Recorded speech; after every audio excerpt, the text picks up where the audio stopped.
Once upon a time there were 5 boys who wanted to go on a trip to London.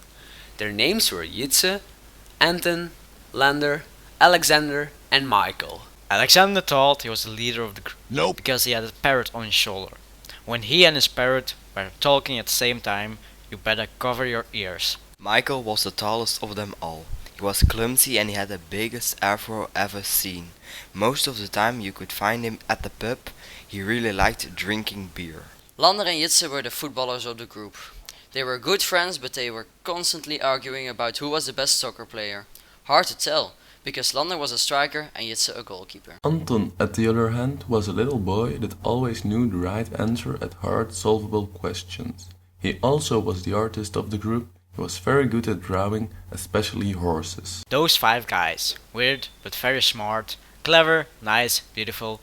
Okay. Those 5 went on a trip to London. What they would see there would have a serious impact on their lives. Let's get right into the story. Lay back, grab a beer, and enjoy. The first day of their trip was just to visit the city of London. The 5 boys had the best couple of days of their lives.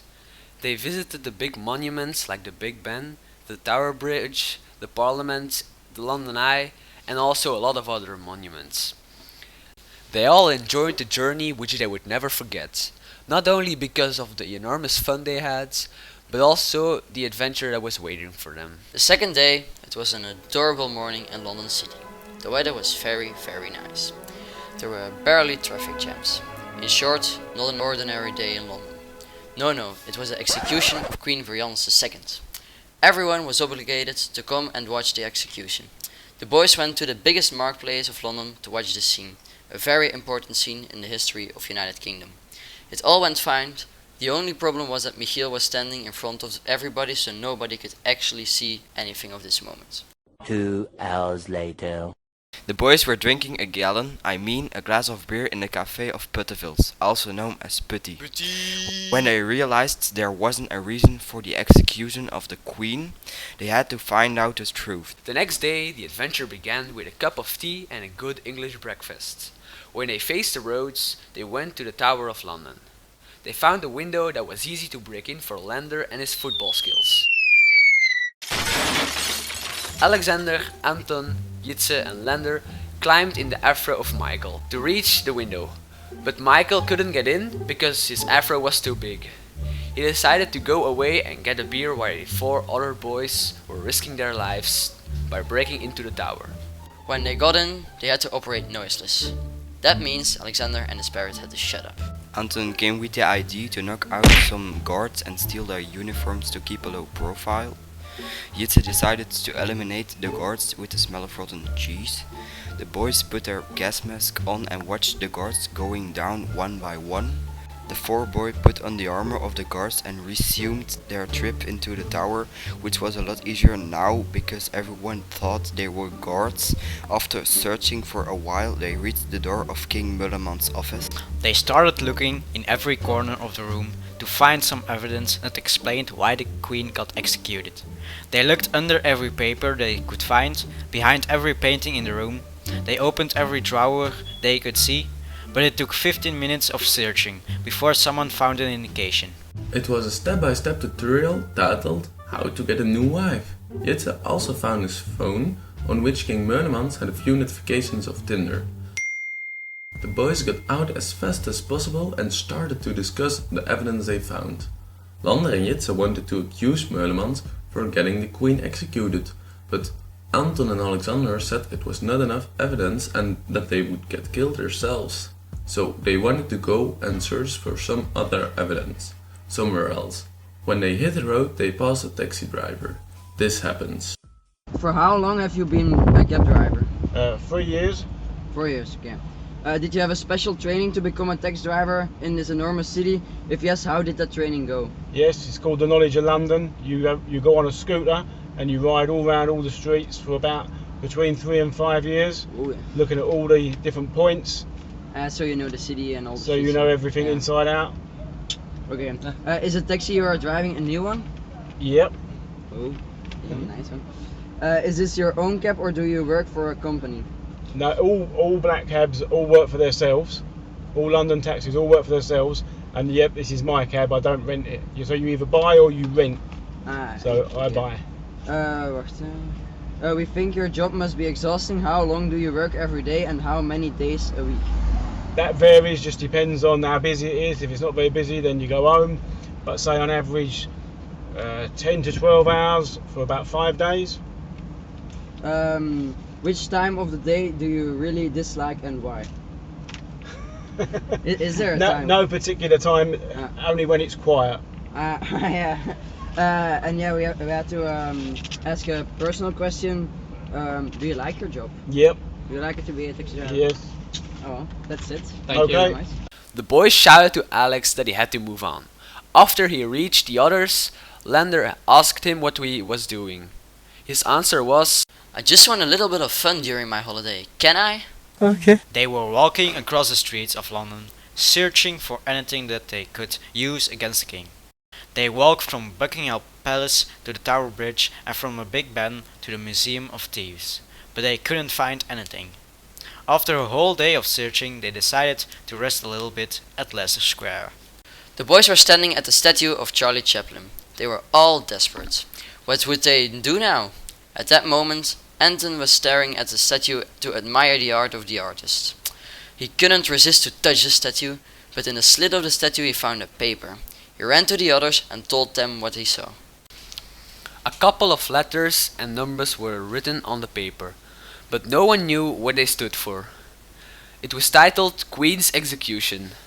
They had found a new clue, but actually no one understood what these symbols meant. But the clever Anton found a solution.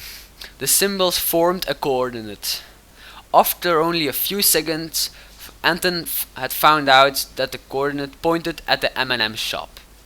But wait, M&M? Mark Meulemans? Illuminati confirmed.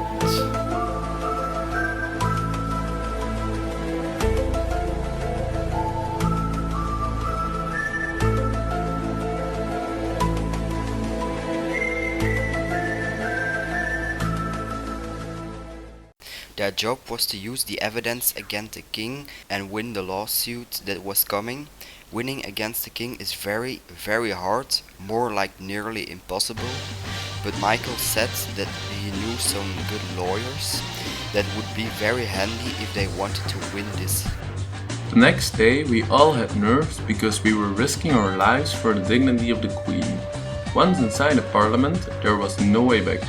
This was the first time, and maybe the last, that a king has been accused. Thousands of people had heard of this case and people were packing up in the streets nearby the parliament. Nobody knows what happened during the lawsuit. It's top secret. When the king walked out of the parliament, he had a really sad look on his face. He was accompanied by a girl, the most beautiful and stunning girl ever seen. She was crying and crying. Everyone that was looking at her was wiping away a tear. She made a suspicious eye contact with Michiel. Only Anton remarked this. The king lost the lawsuit, and this meant that he would be executed immediately. Because the execution is Peggy 18. we are not allowed to tell you the details. That night at the pub there was a big feast, organized by Michael of course. Anton was seeing something through. Michiel was too happy of winning. Maybe it's just the alcohol, but he didn't know for sure. He kept the idea to himself. The next day the boys woke up, but Michael was gone. He had taken all his luggage and all the kara with him. He also left the paper on the fridge. See you at Buckingham Palace, 12 o'clock. Be there at the square. During breakfast, Anton told what he saw last night. Everyone had their thoughts, but he decided to wait until they would see him at Buckingham Palace. After they had wandered in London, they reached Buckingham Palace. A horde of people were standing in front of the main gate. They arrived at the coronation of the new queen and the king. At the same time, the queen and the king were getting married. Our friends watched to all the people standing there, then to the gate. After seeing the huge gate, they looked at Buckingham Palace, and right in front of this impressive building on the stage, they saw the same beautiful girl as in the parliament. The most beautiful girl on earth was wearing the most expensive wedding dress ever seen. And if that was not enough, they saw something unbelievable. Michael was standing at the side of the Princess Selena Gomez. Lander, Alex, Jitse and Denton were amazed. Michael owes them an explanation. From the stage, he could see his friends. He kissed Selena while saying that he would be away for a few minutes. Selena kissed him back and said it was alright. Michael was being carried by 4 strong butlers to his friends. Well, young man, what is this? A party? Can't you see that? Whoa, what? You're getting married and you become the new king? That's right. Kneel for me. No, I'm kidding. Very funny, mate, but how it's possible?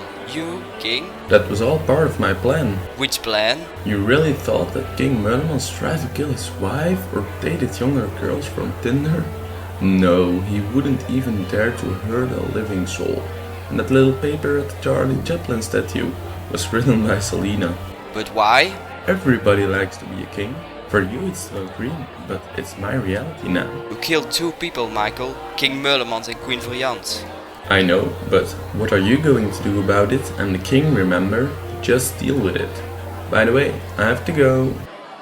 I present you King Michael the 69th.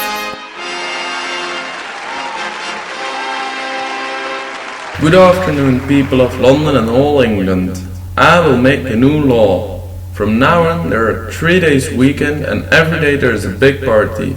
In every town. There's free beer and cocktails for everyone. Thank you. Hang on for a second. Did that man just say beer?